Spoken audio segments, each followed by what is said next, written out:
നമസ്കാരം. 48 അംഗങ്ങളെ പാർലമെന്റിലേക്ക് അയക്കുന്ന മഹാരാഷ്ട്രയ്ക്ക് ഇന്ത്യൻ മഹായുദ്ധത്തിൽ വലിയ പ്രാധാന്യമുണ്ട്. എന്തായാലും ലോക്സഭാ തെരഞ്ഞെടുപ്പ് അടുത്തതോടുകൂടി മഹാരാഷ്ട്ര വീണ്ടും നാടകങ്ങൾക്ക് വേദിയായിരിക്കുകയാണ്. ചുരുങ്ങിയ സമയത്തിനുള്ളിൽ ഇത്രയധികം പിളർപ്പ് സമീപകാലത്തൊന്നും മറ്റൊരു സംസ്ഥാനത്തിലും രാജ്യം കണ്ടിട്ടുമില്ല. എന്തായാലും നിലവിൽ സീറ്റ് വിഭജന തർക്കങ്ങളാണ് ഇവിടെ രൂക്ഷമായിരിക്കുന്നത്. ഈ സീറ്റ് വിഭജന തർക്കങ്ങൾ പരിഹരിക്കപ്പെടാത്തതിൽ പ്രതിപക്ഷ മുന്നണിയായ മഹാവികാസ് അഘാഡിയിൽ ഭിന്നത രൂക്ഷമാകുന്നു എന്ന തരത്തിലുള്ള ചില റിപ്പോർട്ടുകൾ ഇപ്പോൾ പുറത്തു വന്നിട്ടുണ്ട്.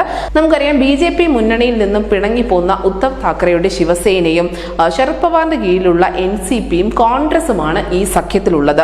മുംബൈയിലെ 2 സീറ്റുകളിലും പടിഞ്ഞാറൻ മഹാരാഷ്ട്രയിലെ സാംഗ്ലി സീറ്റിലുമുള്ള തർക്കമാണ് ഇപ്പോൾ ഈ സഖ്യത്തിനുള്ളിൽ വിള്ളലുകൾ തീർത്തിരിക്കുന്നത്. BJPക്കെതിരെ മഹാവികാസ് അഘാഡി സഖ്യത്തിൽ ചേരുന്നതിൽ പ്രകാശ് അംബേദ്കറുടെ വഞ്ചിത് ബഹുജൻ അഘാഡി ഇതുവരെ തീരുമാനം എടുക്കാത്തതും തെരഞ്ഞെടുപ്പ് ചിത്രത്തെ കൂടുതൽ സങ്കീർണമാക്കുന്നുമുണ്ട്.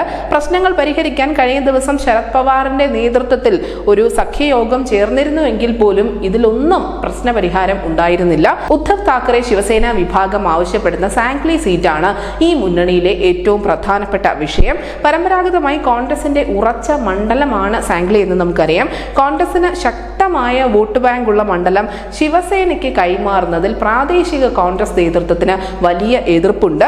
അതേസമയം കോലാപൂർ സീറ്റ് കോൺഗ്രസിനും സഖ്യകക്ഷിയായ സ്വാഭിമാനി ക്ഷേത്കാരി സംഘടനാ നേതാവ് രാജു ഷെട്ടിക്ക് ഹട്നാഗളിലെ സീറ്റും വിട്ടു നൽകിയ ശിവസേനയ്ക്ക് ഈ പടിഞ്ഞാറൻ മേഖലയിലുള്ള സാംഗ്ലി സീറ്റിന് ന്യായമായും അർഹതയുണ്ട് എന്ന വാദമാണ് അവർ മുന്നോട്ട് വെക്കുന്നത്. സഞ്ജയ് റാവത്ത് ഇത് തുറന്ന് പറയുകയും ചെയ്തിട്ടുണ്ടായിരുന്നു. ഇതിനോടൊപ്പം തന്നെ പ്രകാശ് അംബേദ്കറും രംഗം കൂടുതൽ വഷളാക്കുന്നുണ്ട്. കാരണം അദ്ദേഹത്തിന്റെ വഞ്ചിത് ബഹുജൻ അഘാഡി പ്രശ്നപരിഹാരത്തിന് ഒരു സമയപരിധി നിശ്ചയിച്ചിട്ടുണ്ട്. ആ സമയപരിധി ഇന്ന് അവസാനിക്കുകയാണ്. അവർക്ക് കൂടുതൽ സീറ്റുകൾ വേണം എന്നത് തന്നെയാണ് പ്രധാനപ്പെട്ട ആവശ്യമായി മുന്നോട്ട് വെക്കുന്നത്.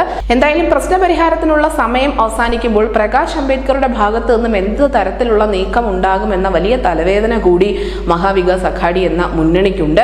ഇതിനോടൊപ്പം തന്നെ ചില സീറ്റുകളിൽ, അതായത് ഈ ശിവസേന ഇപ്പോൾ കടുംപിടുത്തം പിടിക്കുന്ന സീറ്റുകളിലേക്ക് അവർ അങ്ങനെ മത്സരിക്കാൻ തീരുമാനിക്കുകയാണെങ്കിൽ സ്വതന്ത്രരായി സ്ഥാനാർത്ഥികളെ നിർത്താനുള്ള ചില നീക്കങ്ങൾ കൂടി കോൺഗ്രസിന്റെ ഭാഗത്ത് നിന്നും ഉണ്ടാകാനുള്ള സാധ്യതയുണ്ട്.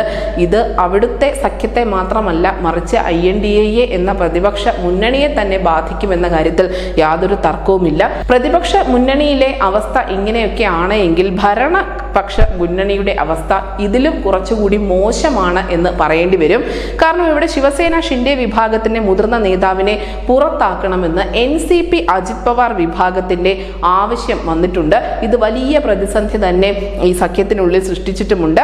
ഭരണസഖ്യത്തിൽ നിന്നും തങ്ങൾ പിന്മാറും, തങ്ങൾ പുറത്തു പോകുമെന്നുള്ള ഒരു ഭീഷണി കൂടി NCPയുടെ അജിത് പവാർ മുഴക്കിയിട്ടുണ്ട്. പവാർ കുടുംബത്തിന് സ്വാധീനമുള്ള ബാരാമതി സീറ്റാണ് ഇവിടുത്തെ ഏറ്റവും വലിയ പ്രശ്നം. കാരണം ഈ സീറ്റിന്റെ പേരിലാണ് നിലവിൽ ഇവിടെ തർക്കം ഉടലെടുത്തിരിക്കുന്നത്. ഏക്നാഥ് ഷിൻഡെയുടെ നേതൃത്വത്തിലുള്ള ശിവസേനയുടെ മുതിർന്ന നേതാവായ വിജയ് ശിവ്താരെ ബാരാമതിയിൽ നിന്നും നാമനിർദ്ദേശ പത്രിക സമർപ്പിക്കുമെന്നുള്ള ഒരു പ്രഖ്യാപനം നടത്തിയതിന് തൊട്ടു പിന്നാലെയാണ് NCP അജിത് പവാർ വിഭാഗം ഉടക്കുമായി രംഗത്തെത്തിയത്. നേരത്തെ ബാരാമതിയിൽ നിന്നും അജിത് പവാറിന്റെ ഭാര്യയായ സുനേത്ര പവാർ മത്സരിക്കുമെന്ന തരത്തിലുള്ള വാർത്തകളും മറ്റും പുറത്തു വന്നിരുന്നു. അതുകൊണ്ട് തന്നെ ബാരാമതി എന്നുള്ള കുടുംബ സീറ്റ് തങ്ങൾക്ക് തന്നെ ലഭിക്കുമെന്നുള്ള ഒരു അമിത ആത്മവിശ്വാസം ഈ അജിത് പവാറിനുണ്ടായിരുന്നു താനും. മാത്രമല്ല, ഇവിടെ എതിർപക്ഷത്തുള്ളത് സുപ്രിയ സുലെയാണ്. സുപ്രിയ സുലെയുടെ സ്ഥാനാർത്ഥിത്വം ഇവിടെ നേരത്തെ തന്നെ പ്രഖ്യാപിക്കുകയും ചെയ്തിരുന്നു. ഇത് ശിവസേന ഈ സീറ്റ് കൊണ്ടുപോകുന്നതിലാണ് അജിത് പവാറിന് വലിയ ആശങ്കയുള്ളത്. ഇതിനു പുറമെ 1 ഡസനോളം സീറ്റുകളിൽ വീണ്ടും തർക്കം തുടരുന്നുമുണ്ട്. 6ഓളം സീറ്റുകളിൽ ശിവസേന ഷിൻഡെ വിഭാഗവും BJPയും തമ്മിലാണ് തർക്കം നിലനിൽക്കുന്നതെങ്കിൽ ബാക്കി സീറ്റുകളിൽ ശിവസേന ഷിൻഡെ വിഭാഗവും NCP അജിത് പവാർ വിഭാഗവും തമ്മിലാണ് തർക്കം രൂക്ഷമായിരിക്കുന്നത്. മുഖ്യമന്ത്രി ഷിൻഡെയുടെ മകൻ ശ്രീകാന്ത് ഷിൻഡെ പ്രതിനിധീകരിക്കുന്ന കല്യാൺ ഇത്തരത്തിൽ തർക്കത്തിൽ പെട്ടുകിടക്കുന്ന ഒരു സീറ്റ് തന്നെയാണ്. ഇതിന്റെ കാര്യത്തിലും അന്തിമ തീരുമാനമൊന്നുമായിട്ടില്ല. എന്തായാലും മഹാരാഷ്ട്രയിൽ വലിയ മുന്നേറ്റം ഉണ്ടാക്കാൻ കോൺഗ്രസും BJPയും കിതയ്ക്കുന്നതിനിടയിലാണ് അവരുടെ സഖ്യകക്ഷികളായ NCPയും ശിവസേനയും അതിനോടൊപ്പം തന്നെ ബഹുജൻ അഘാഡിയും ഒക്കെ ചേർന്ന് രംഗം വഷളാക്കിക്കൊണ്ടിരിക്കുന്നത്. മഹാരാഷ്ട്രയിൽ ഏത് നിമിഷവും നിമിഷവും എന്ത് മാറി മറയാം എന്നുള്ള ഒരു അവസ്ഥ കൂടിയുണ്ട്. നമുക്കറിയാം അജിത് പവാർ NCP പിളർത്തിക്കൊണ്ട് ഈ ശിവസേന BJP കൂട്ടുകെട്ടിലേക്ക് വന്ന സമയത്ത് പോലും ചില അഭ്യൂഹങ്ങൾ ഉയർന്നിരുന്നു. ഇതൊക്കെ ഒരുപക്ഷെ ശരത് പവാറിന്റെ തന്ത്രമായിരിക്കാം. മറാത്ത പവർ ഹൗസ് എന്നറിയപ്പെടുന്ന അദ്ദേഹം ഇത്തരത്തിലുള്ള രാഷ്ട്രീയ കുതന്ത്രങ്ങൾക്കൊക്കെ ഏറെ പേര് കേട്ട വ്യക്തിത്വം കൂടിയാണ്. ആ മുതിർന്ന നേതാവിന്റെ ഇടപെടൽ ഇതിനൊക്കെ പിന്നിലുണ്ടോ എന്നുള്ള ചില ചർച്ചകളും വരുന്നുണ്ട്. പ്രത്യേകിച്ചും അജിത് പവാർ ഇപ്പോൾ ഇത്തരത്തിലുള്ള ഒരു ഭീഷണി മുഴക്കിയിരിക്കുന്നു. ലോക്സഭാ തെരഞ്ഞെടുപ്പ് അടുത്ത സാഹചര്യത്തിൽ ഇതവിടെ ഉണ്ടാക്കാൻ പോകുന്ന പ്രതിസന്ധികൾ അല്ലെങ്കിൽ പ്രശ്നങ്ങളൊക്കെ വളരെ വലുതായിരിക്കും. അതിന്റെ പ്രത്യാഘാതങ്ങളും വളരെ വലുതായിരിക്കും. നിലവിൽ എന്തായാലും മഹാരാഷ്ട്രയാണ് ഇത്തരത്തിലുള്ള ചടുലമായ രാഷ്ട്രീയ നീക്കങ്ങൾ നടന്നുകൊണ്ടിരിക്കുന്ന ഏക സംസ്ഥാനം. ഇന്ന് നമ്മൾ നേരത്തെ സൂചിപ്പിച്ചതുപോലെ പ്രകാശ് അംബേദ്കറുടെ പാർട്ടി അനുവദിച്ച് കൊടുത്ത സമയം തീരുകയാണ്. ഇന്ന് വൈകുന്നേരത്തോടു കൂടി തന്നെ അവരുടെ ഭാഗത്തു നിന്നും സുപ്രധാനമായ പ്രഖ്യാപനങ്ങൾ രാജ്യം പ്രതീക്ഷിക്കുന്നുണ്ട്.